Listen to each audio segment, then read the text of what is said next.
A Chinese envoy on Thursday told the UN General Assembly Emergency Special Session on Ukraine that facilitation of a ceasefire is a top priority and the door to a political solution cannot be closed. The lessons of history tell us that crises, however deep, can ultimately be resolved peacefully. No matter how difficult it is, the door to a political solution cannot be closed.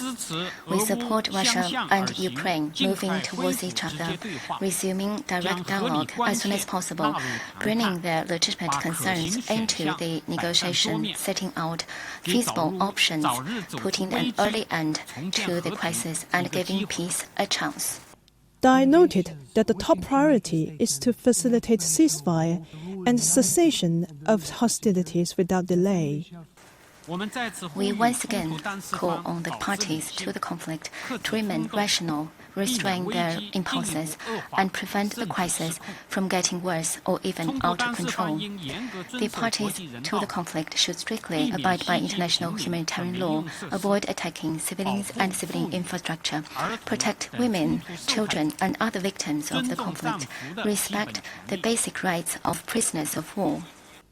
The ambassador also called on the international community to make joint efforts to facilitate peace talks. We reiterate our appeal that diplomacy and negotiation cannot be abandoned. Efforts towards ceasefire and talks must go on.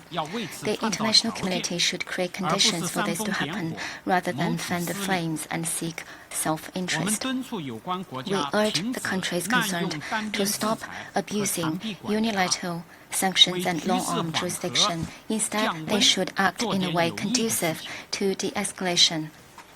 Dai said China always stands on the side of peace and dialogue and always advocates peace and promotes talks.